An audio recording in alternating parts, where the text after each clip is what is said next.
سہرش آج کا دن جو ہے یکم محرم الحرام اسلامی تاریخ میں بڑی ہی اہمیت کا حامل ہے، کیونکہ 1400 سال گزر چکے ہیں تقریباً حضرت عمر بن خطاب کی شہادت کو، اور یہ ایک ایسی شخصیت ہے جن کے بارے میں اگر ہم بات کریں تو ایک پروگرام تو کیا ایک ہفتہ ایک مہینہ پورا ہی ختم ہو جائے گا، لیکن ان کی جو فضائل اور جو کرامات ہیں وہ پوری نہیں ہو پائیں گی۔ ناظرین آپ کو بتاتا چلوں کہ مراد رسول حضرت عمر فاروق کو کہا جاتا ہے، کیونکہ حضور اکرم صلی اللہ علیہ وآلہ وسلم نے جن دو لوگوں کے اسلام لانے کی دعا فرمائی تھی ان میں سے ایک حضرت عمر بن خطاب تھے، اور وہ ایمان بھی لیا۔ اور کیا خوبصورت منظر تھا سہرش، میں چاہوں گا اپنے ناظرین کے ساتھ شیئر بھی کروں وہ کہ بہت ہی کم ایسی شخصیات ہیں اسلام میں ناظرین جنہوں نے اسلام لانے سے پہلے بھی اپنے آپ کو منوایا ہے، اور ایمان کی روشنی کے بعد تو ایسا ہوا کہ پوری دنیا کے اندر آج بھی ان کا نام روشن ہے۔ جب حضرت عمر بن خطاب اسلام لانے کا واقعہ ان کا آتا ہے تو وہ حضور اکرم صلی اللہ علیہ وآلہ وسلم کے قتل کے ارادے سے تلوار لے کر کے نکلے، اور راستے میں اپنی بہن کے گھر پہ جب رکے اور پتہ چلا کہ وہ پہلے سے ہی ان کے بہن اور بہنوئی جو ہیں وہ اسلام لے آئے ہیں، اور قرآن پاک کی آیات جب سنی تو ان کے دل پر ایسا سرور طاری ہوا کہ وہ حضور اکرم صلی اللہ علیہ وآلہ وسلم کی بارگاہ میں پہنچے اور ایمان لے آئے۔ اور یہ وہ وقت تھا جب حضرت عمر بن خطاب نے تلوار کو میان سے نکالا اور مکے کی گلیوں میں چلاتے ہوئے لوگوں کو پکارا کہ ہے کوئی جو اپنے اولاد کو یتیم کروانا چاہتا ہے تو آئے اور عمر کا راستہ روکے، کیونکہ اب عمر ایمان لے آئے ہیں۔ اور وہ وقت تھا جب پہلی مرتبہ مکے میں جماعت کے ساتھ نماز ادا ہوئی۔ یہ وہ کیا بات ہے، بالکل ایسا ہی ہے۔ اور بات کریں گے اسی ساری صورتحال پر۔ ہمیں جوائن کیا ہے اس وقت ڈاکٹر جمیل راتھور صاحب نے، جو کہ اسلامک اسکالر بھی ہیں۔ ڈاکٹر جمیل بہت شکریہ آپ کے وقت کا۔ ڈاکٹر جمیل میرا پہلا سوال آپ سے حضرت عمر کے حوالے سے ہی ہے۔ حضرت عمر بن خطاب جو کہ حضور اکرم کے قریبی ساتھیوں میں سے بھی تھے، اور جب انہوں نے اسلام قبول کیا تو اس سے بڑی تقویت ملی، کیونکہ اس وقت بڑے مشکل حالات تھے۔ تو میں چاہوں گی کہ ان کی زندگی پر، مسلمانوں کے دوسرے خلیفہ کی زندگی پر شروع سے آخر تک ذرا مختصراً روشنی ڈال دیجئے۔ بسم اللہ الرحمن الرحیم۔ سب سے پہلے آپ کا شکریہ اس بات کا کہ مجھے آن بورڈ لیا، اور دوسرا سب سے پہلے میں مشکور و ممنون ہوں بول ٹی وی کا کہ جنہوں نے اتنی عظیم ہستی کے لیے آج کے دن میں گفتگو کرنے کا شرف حاصل کیا۔ یہ سعادت ہر کسی کے حصے میں نہیں آتی۔ آپ نے لب کشائی کی تو میں سمجھتا ہوں کہ عند اللہ آپ ماجور ہوں گے، اللہ اس دنیا اور آخرت میں آپ کو بھلائی عطا فرمائے گا۔ آمین۔ دیکھیے دنیا کے اندر، تاریخ انسانیت کے اندر بہت سارے لوگوں نے اپنا حصہ ڈالا، امپیکٹ ڈالا، دنیا پہ اپنے نقوش چھوڑے، لیکن حضرات انبیاء کرام رسول اعظام علیہ الصلوۃ والتسلیم کے بعد سارے انبیاء سوالات کم و بیش دنیا میں تشریف لائے۔ ان سارے انبیاء کرام میں کے بعد کہ صحابہ میں، اور ایسے لوگ کہ فقط صحابی نہیں کہ بلکہ دنیا کے اندر آج جتنی بھی ریفارمز ہیں، جتنی بھی اصطلاحات ہیں، جتنی بھی اچھائیاں ہیں، میں سمجھتا ہوں کہ حضرت صدیق اکبر رضی اللہ تعالی عنہ کے بعد اگر دنیا پہ کسی نے امپیکٹ ڈالا ہے تو جناب مراد ثانی، جناب خلیفہ ثانی، مراد محمد مصطفیٰ۔ اس لیے کہ آپ نے بڑی خوبصورت بات کی، اور بات یہی ہے کہ دنیا میں جتنے بھی لوگ ہیں وہ سارے مرید نبوت و رسالت ہیں۔ عمر بن خطاب ان سب سے بڑھ کر مرید رسالت نہیں بلکہ مراد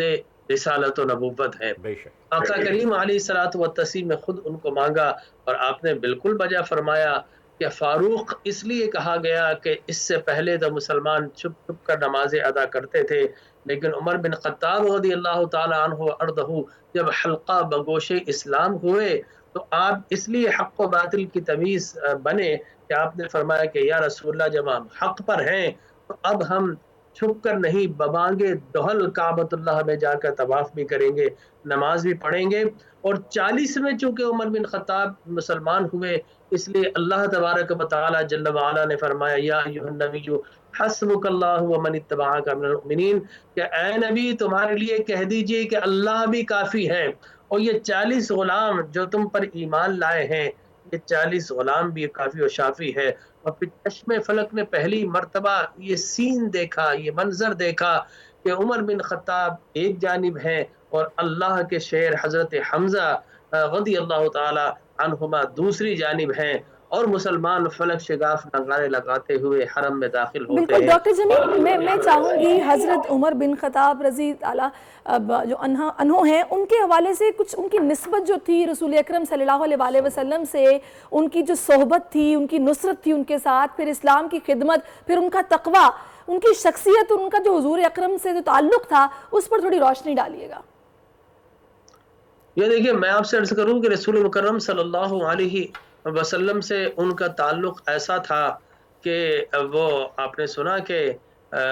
حضرت عمر بن خطاب رضی اللہ تعالی عنہ نے کہا کہ یا رسول اللہ، میں پوری کائنات میں سب سے زیادہ آپ سے محبت کرتا ہوں، صرف اپنی نفس سے زیادہ۔ تو سرکار دو عالم صلی اللہ علیہ وسلم نے فرمایا لا یؤمن احدکم حتی اکون احب الیہ من والدہ وولدہ والناس اجمعین، کہ عمر اس وقت تک کوئی مومن ہو ہی نہیں سکتا کہ جب تک پوری کائنات سے بڑھ کر مجھے محبوب نہ بنا لے۔ تو فرمایا کہ یا رسول اللہ، آج کے بعد اب میری نفس سے آل اولاد سے بڑھ کر سب سے زیادہ آپ ہی میرے نزدیک محبوب ہے۔ میں جلدی بتانا چاہوں گا، جب خلیفہ ثانی عمر بن خطاب رضی اللہ تعالی عنہ ارضہ ایمان لانے کے بعد جب ان کو خلافت ان کے حصے میں آئی، تو انہوں نے دنیا میں وہ ریفارمز کی ہیں، وہ اصلاحات کی ہیں کہ آج چاہے وہ جمہوریت ہو، ڈیموکریسی ہو، سوشلزم ہو، کیپٹلزم ہو،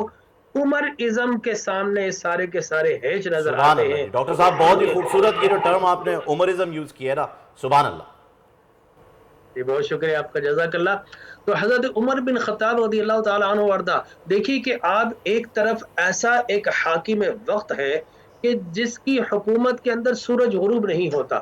مشرق تا مغرب، شمال تا جنوب آپ کی حکومت قائم ہے۔ یہاں ساحل مکران تک آپ دیکھیے، وہاں پر پورا جزیرہ نما عرب دیکھیے، وہاں پر پھر مصر اور افریقہ تک آپ دیکھیے، اور یورپ کے اندر آپ کے جھنڈے جو ہے وہ الحمدللہ گاڑ دیے۔ لیکن آپ کے فقر کا، آپ کی سادگی کا عالم یہ ہے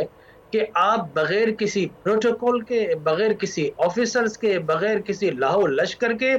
رات کے وقت میں مدینہ منورہ کی گلیوں میں گشت کرتے ہوئے نظر آتے ہیں۔ اور آپ نے مشہور و معروف واقعہ سنا ہوگا کہ صاحب وہ ایک گھر سے رونے کی آواز آ رہی ہے بچے کی، آپ دروازہ کھٹکھٹا کر پوچھتے ہیں کہ بچہ کیوں رو رہا ہے؟ تو ماں کہتی ہے کہ جناب میں بچے کو سلا رہی ہوں، بچے کا دودھ چھڑوا رہی ہوں، اس لیے کہ عمر نے یہ اعلان کیا ہے کہ جیسے ہی بچہ جب ماں کا دودھ چھوڑے گا، تو حضرت عمر بن خطاب رضی اللہ تعالی عنہ سے بڑھ کر حکیم و بصیرت والے کون تھے؟ ماں کا دودھ جو مدر فیڈ ہے وہ it is the best for the children, ٹھیک ہے نا، یہ ان کو معلوم تھا۔ لہٰذا کہا کہ جیسے ہی ماں کا دودھ چھوڑے گا بچہ، ادھر ہی سے اس کا بیت المال سے حکومت بخش وظیفہ اس کی اسکالرشپ جاری ہو جائے گی۔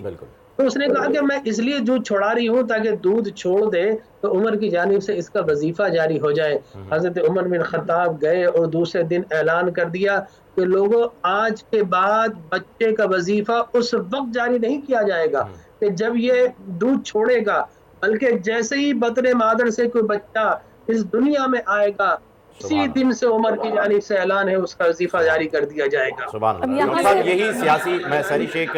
یہاں پر ڈاکٹر صاحب کی جو ہے وہ موجودگی کا فائدہ اٹھاتے ہوئے ایک اور ہمارے جو دور حاضر کے حکمران ہیں ان کے لیے ایک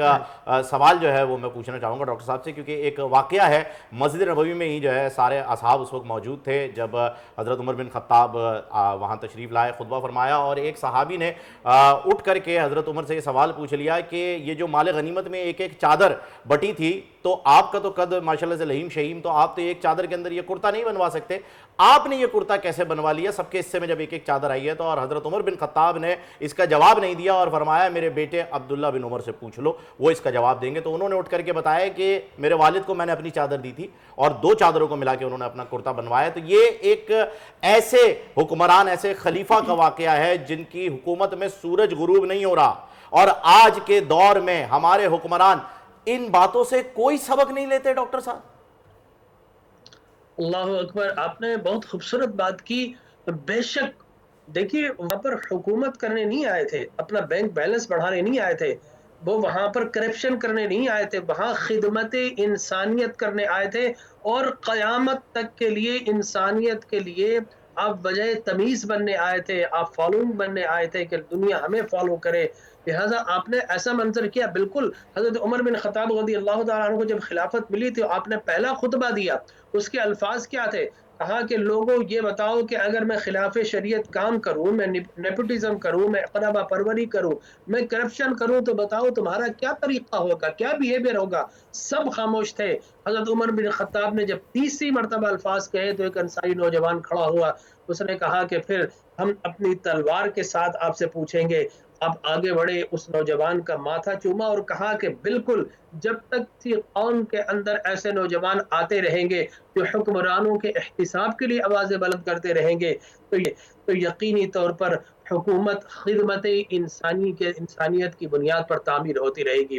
اور میں آپ کو ایک واقعہ بتاؤں کہ جب قادسیہ فتح ہوا، ایران فتح ہوا فہیم بھائی، تو وہاں لشکر چلا ہے، ان کا عالم یہ تھا کہ پھٹا پرانا لباس تھا، نہ اس طرح کی وردیاں تھی، نہ بڑے اچھے اچھے صاحب بوٹس تھے، کچھ بھی نہیں تھا، نہ تمغے تھے، نہ ایوارڈ تھے، پھٹے پرانے بھوکے پیاسے وہاں سے چلے اور ہزاروں کلومیٹر کا سفر طے کر کے جب مدینہ منورہ آئے اور جو مال غنیمت کی فہرست تھی اس کو گنا گیا، مسجد نبوی میں ڈھیر کر کے ایک سوئی بھی کم نہ تھی۔ بالکل بہترین منصف تھے۔ اور ڈاکٹر جمیل راتھور صاحب، واقعات تو اتنے ہیں کہ اگر ہم ان سب پہ بات کرنے لگیں گے تو شاید وقت بہت ہمارے پاس کم ہے، پروگرام کا پورا دن لگ جائے گا، کیونکہ بڑی ایکسیپشنل گورننس تھی اور اسی دوران اسلام بھی تیزی سے پھیلا اور بڑی ایکسیپشنل کوالٹیز ان میں تھی کہ انہوں نے اس طریقے سے اپنا یہ جو دور حکومت ان کا تھا کہ بہترین اس کو تصور کیا جاتا ہے۔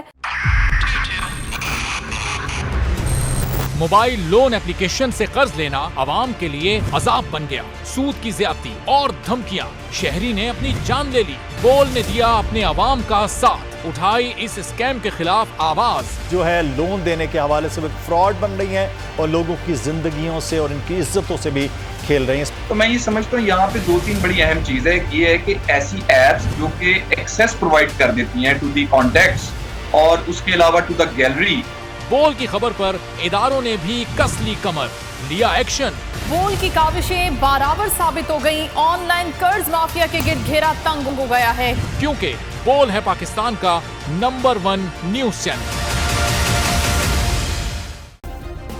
سبسکرائب کریں اور بیل دبائیں تاکہ کوئی خبر رہ نہ جائے۔